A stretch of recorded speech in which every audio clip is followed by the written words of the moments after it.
What is going on, ladies and gentlemen? Welcome back to the channel. I hope everyone is healthy and well today on this beautiful day. I hope your day was fulfilled with nothing but joy and positivity. All my new supporters joining us for the first time, welcome. Welcome. Thank you so much for joining the family and for giving your man Strac a chance. Today, we will be reacting to Are Trump's tariffs working? Now, this video is not recommended in any type of way. I seen this on my YouTube feed and I was like, oh, wait a minute. Because you can't possibly tell me out of all this BS he done sparked, not one tariff is working, taking it to a positive effect. No, like for our economy, not at all, whatsoever. Another plan by Donald Trump failed, just like the businesses. You see what I'm saying? And I'm like, what is going on? You did all this and you sparked all this controversy and everything, thinking it was going to be a positive outcome, taxing these other countries, putting tariffs on all these other countries so that the US economy could rise up. But it literally is ruining us. It's ruining us. We are screwed. You know what I'm saying? Especially, we got a lot of things going on behind the scenes. I know you guys have been watching the news and hearing about what's going on with our military and other countries and stuff. Times of war. We need money for that. You need money for war. You can't beef with nobody if you ain't got no money. This is like common sense. Even street people know this. The people out there in the hood, the ghetto, banging this, they know you can't do nothing with no money. So how are we doing stuff with no money? We just, yet again, putting ourselves in more debt.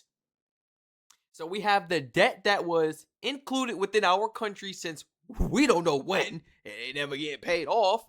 And then we got the debt specifically that we are facing from tourists not traveling or supporting the United States, such as the states, visiting this and that, or the goods and services. So yeah, that's what it's looking like right now for us. Trump thought this was going to be a great idea. Why I say idea like that? Idea? Why I say it like that? He thought this was going to be something great. Something historical for the United States. We definitely made history, all right. We made history as the most hated country in the world. Seriously. And if we keep up at it, we may make history for one of the brokest countries in the world. Seriously. Let's jump right into this video. Like I said, this wasn't recommended. Your man Strac took it upon himself to go ahead and watch this video. As soon as I seen it, I clicked on it. Lights, camera, action, baby. Let's get it rolling. You know what I'm saying? I didn't even eat yet for the day. It's about 5:30 p.m.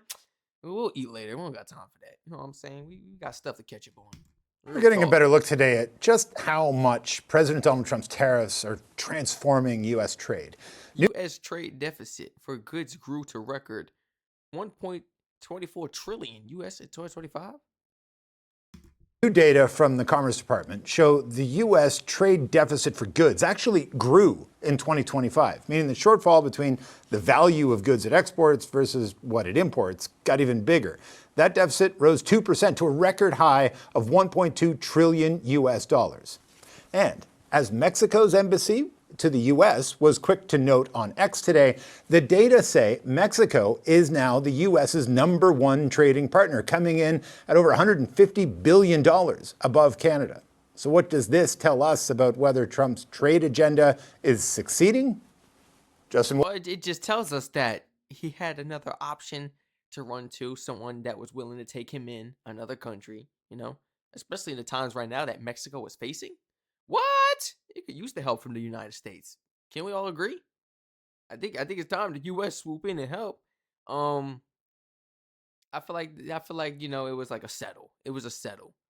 Definitely not for Mexico, but I feel like it was a backup plan. Like, okay, we ain't got no other choice. Strac will keep it real. Come on now. We don't got no other choice. And I'm not trying to talk about Mexico like that because we've always been in business with Mexico. Yeah.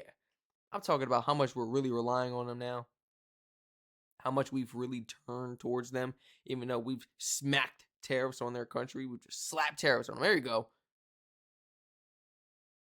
All the other countries have turned away from us. They're starting to work with China and stuff. You know what I'm saying? So I feel like he had no other option. It was more like okay, who did we disrespect, but who is still willing to take us in for a partnership? You know, where we can still have some type of say-so and authority. You know, that's literally how Strac is looking at the situation in his mind. Straight up. I'm gonna only keep it real with y'all, man. Wolfers is a professor of public policy and economics at the University of Michigan. Justin, it's great to have you on the show again. Thanks for doing this. When you look at today's numbers, what do they tell us about the effectiveness of Donald Trump's tariffs? Oh, look how he laughed. Wait, they did put that in the title. This economist laughed at the idea. I didn't even bother to read. This economist laughs at the idea. Oh, because I'm just reading the title part. Wow. Literally laughing at that idea. Of Donald Trump's tariffs. He's literally chuckling, man.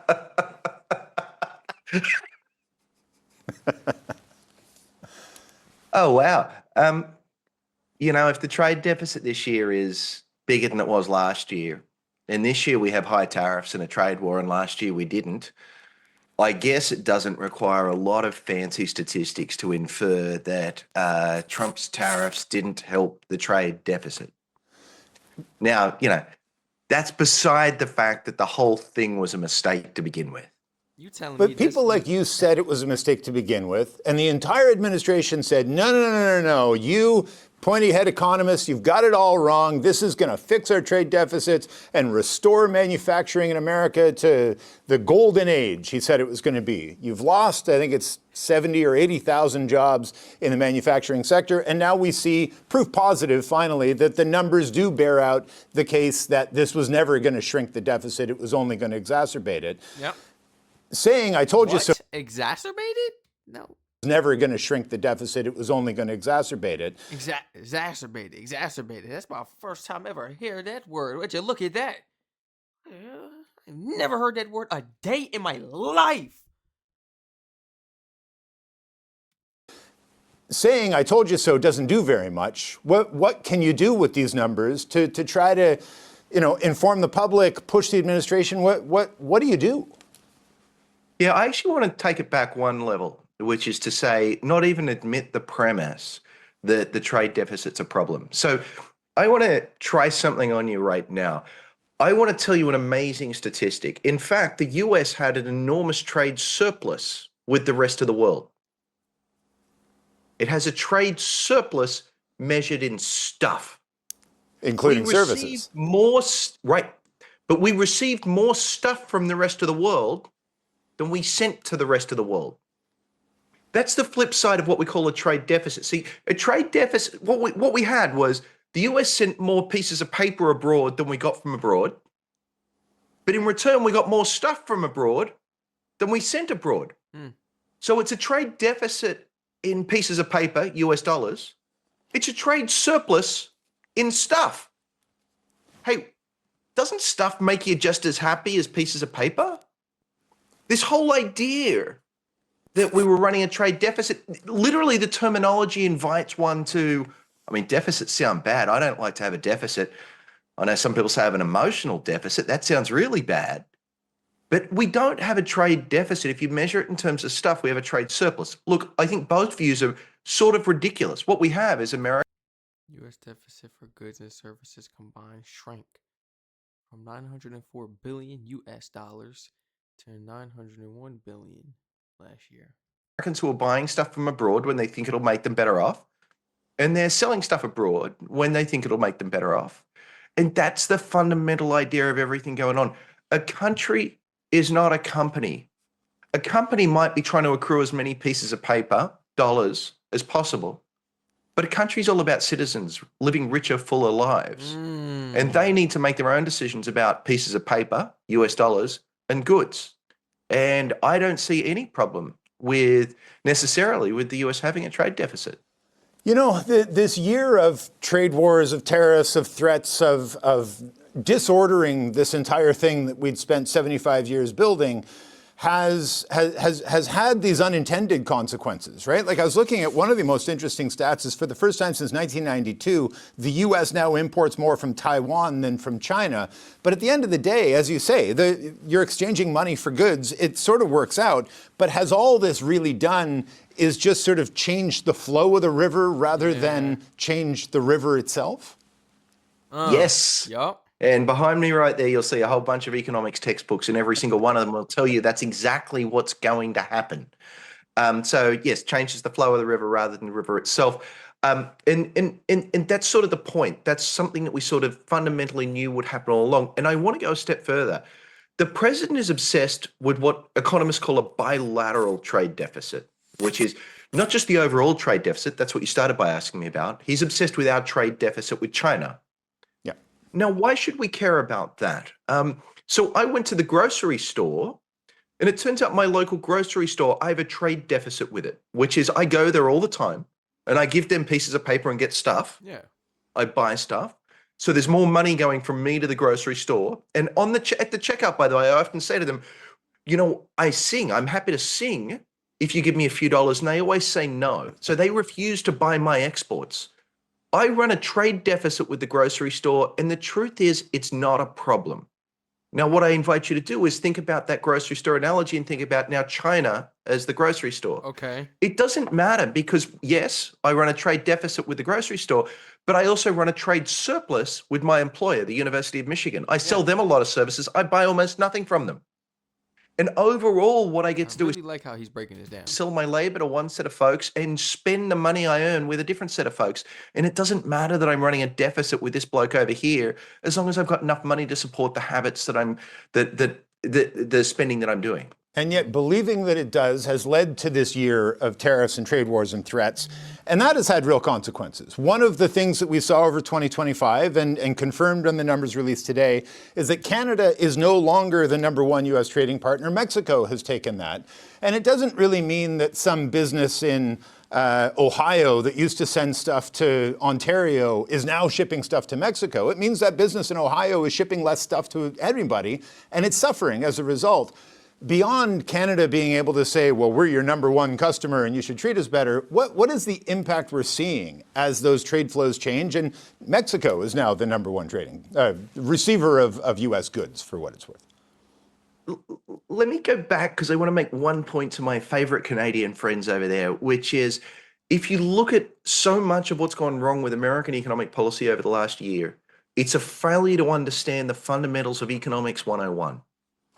And so my advice, if you want to fix the world's ills, is to go out there and learn economics 101 and not fall for these simple misconceptions and misunderstanding of accounting and the like. So the question you ask is a good one, which is the president has failed to achieve what he wanted to achieve, just like everyone told him would happen. Did I not say that? Which is the president has failed to achieve what he wanted to achieve, just like everyone told him would happen. But worse than that, right? So we put tariffs on others retaliated with tariffs back. So even if we managed to help some American firms, we then hurt others. We're now in a trade war. No one wins in a war. Everyone gets a little bit hurt. This is just a completely unsustainable and unhelpful. We managed to help some American firms. We then hurt others. We're now in a trade war. No one wins in a war. Everyone gets a little bit hurt.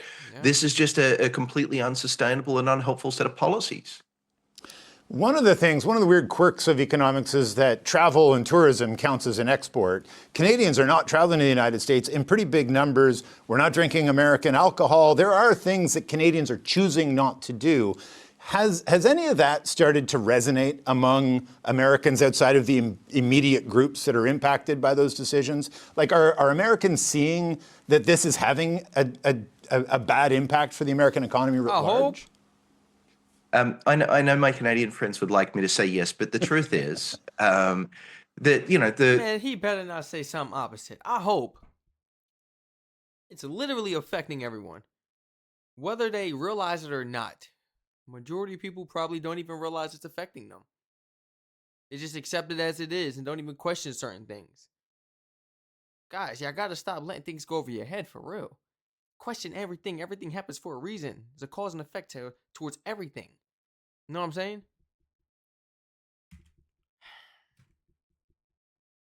I know my Canadian friends would like me to say yes, but the truth is that the folks, for instance, selling wine who've lost a major wine Right. market, the wine industry understands what's happened. The Kentucky bourbon industry understands what's happened. But if you talk to regular Americans, there is simply so much going on over here right now. The idea that we could possibly keep track of what's going on with specific boycotts from specific countries when, in the meantime, we're just invading other countries at the same time.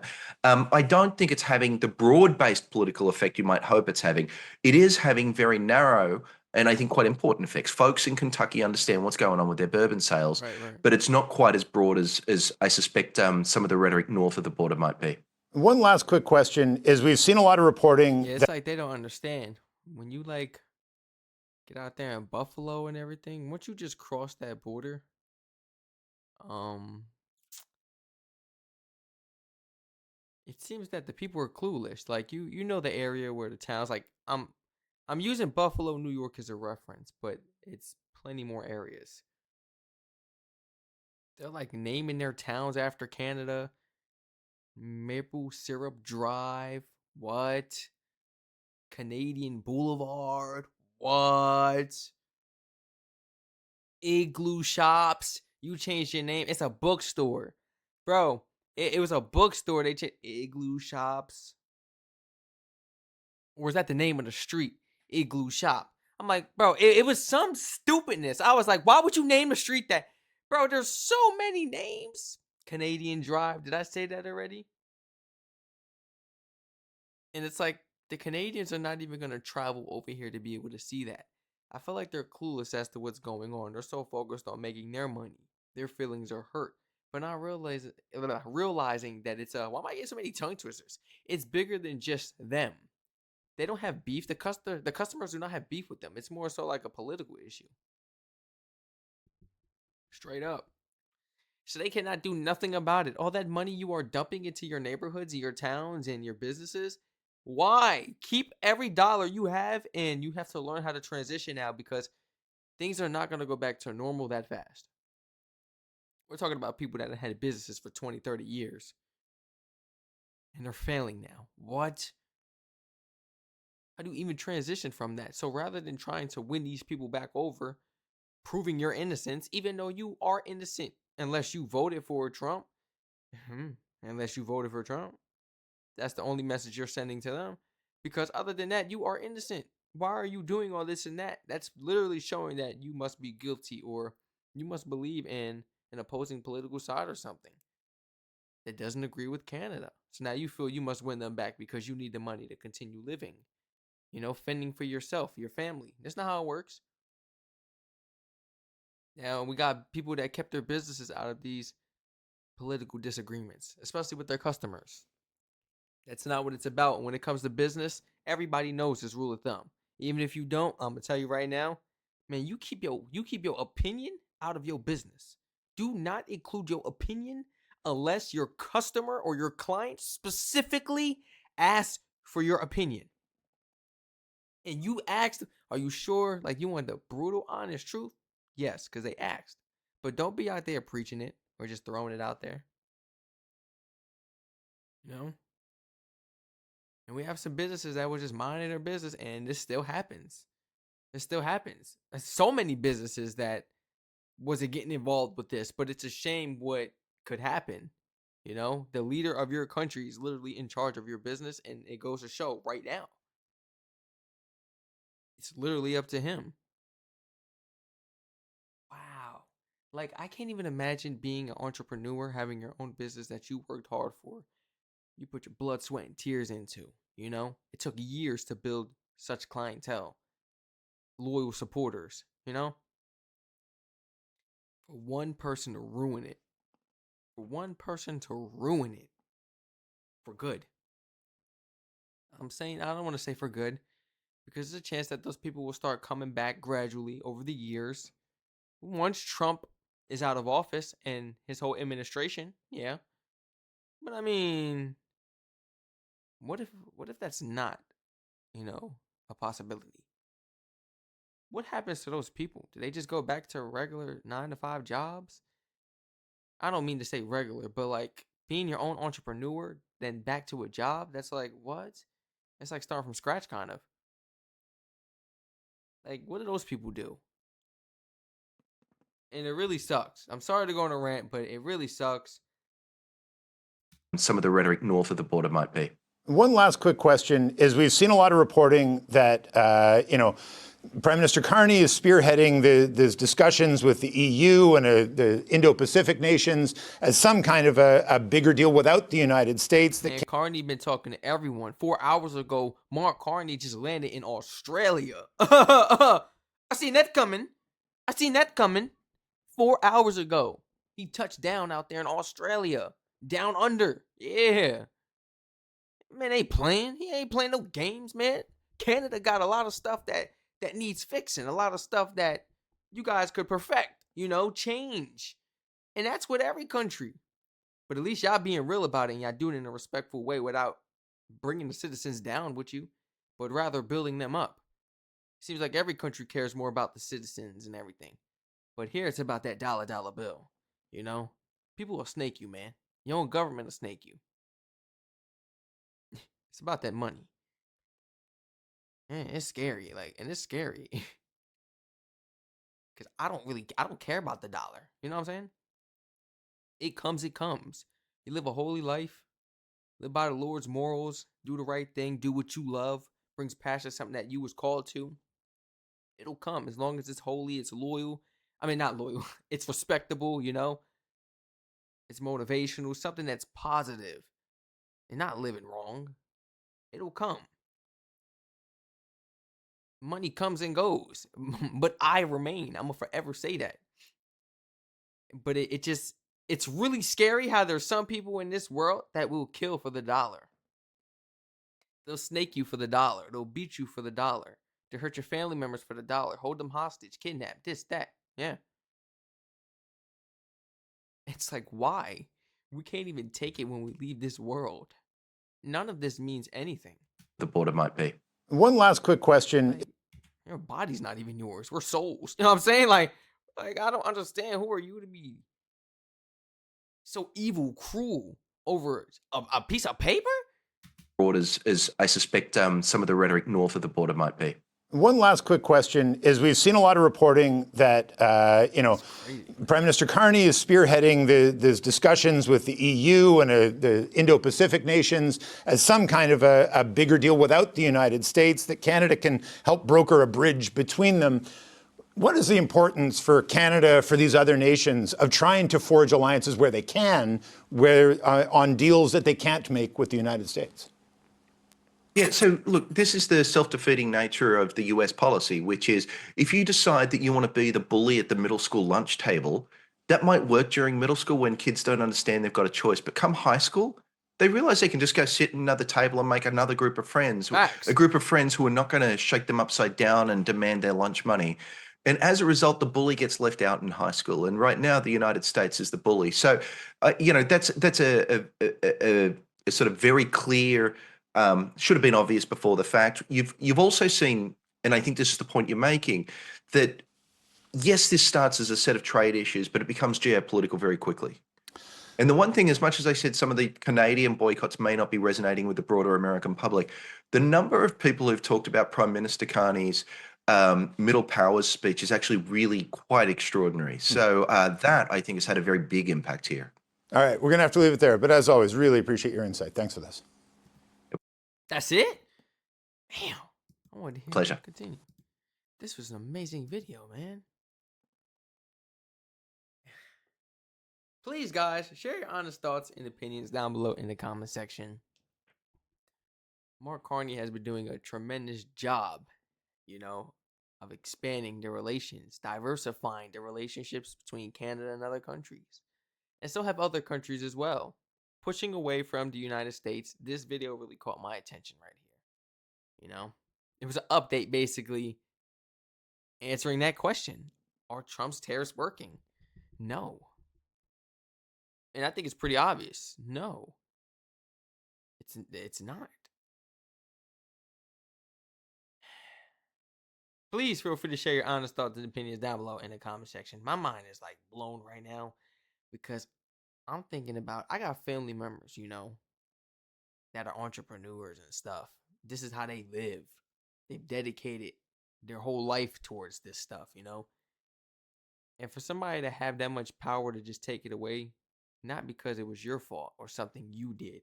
If I'm going to screw my business up with my career, let me do it myself. You're not going to do it for me, you know? Taking away something good that people have built over the years, and not for nothing, you're not even like offering a helping hand. Our government's not even offering these people stability. Would you like some checks? Or, okay, we can give you this much. Although the US is in serious debt, you know, we're putting this money towards the military and useless things like, um, there's so many other useless things we put our money towards, man, that could go towards these businesses failing right now. I'm not saying that the military is useless. Not at all. I'm referring to other things because we are at the current times of war. We are. But I'm just talking about, you know, helping these businesses out. If we're going to at least be in debt, spending our money on other things, whether it's useless or not, everybody has their own opinion. I'm talking about how we waste our money, not what we spend it on, but there's times we really waste our money. And it's like now we have failing businesses. The people that kept the United States running, kept it flowing, kept the economy stable, our economy. So now it's just screw these people. Their businesses have failed. You're not even sending them any checks, stability checks, like at least, I don't know, like 3,000 a month probably ain't even a month. I mean, even that much for someone who has a mortgage. Man, the United States, that's like barely enough to pay the rent. And if it is, you just getting over. You barely could save. Man, you need to scrap a couple dollars, go get something to eat. Like, you know, especially if you got to travel in the car, gas and all that. They bumping the prices up on everything, so that don't help. And, you know, there's just so much to consider. And it's like, will we ever recover from this? Not the government. I'm talking about the people. I care about the people. Will the people ever recover? It's just not fair, man. It seriously isn't. Especially how there are some people who didn't vote for such president, you know? And they still got affected. And they still got affected. And this is why I always preach you guys need to vote. Stop letting your little babies and your little toddlers vote for you. Stop guessing. Stop skipping the elections. Catch up on this type of stuff. Because 60% of you guys plus are the ones complaining now, but you voted for the man. Don't turn your backs now and be hypocrites. You voted. And I'm sorry to go on a rant, guys. There's just so much I really want to say.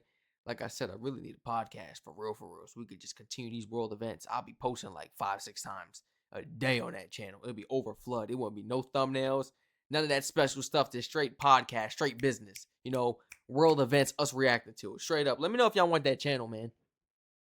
Let me know if you want that channel. It's for all the countries. We're going to be keeping up with it. But it's where I really get to rant. You know, the video may be an hour or something, you know. I'm sorry to make this video so long, you know, and sometimes I'll be getting tongue twisters throughout the videos, you know, because I be talking so fast, my brain be moving faster than my lips.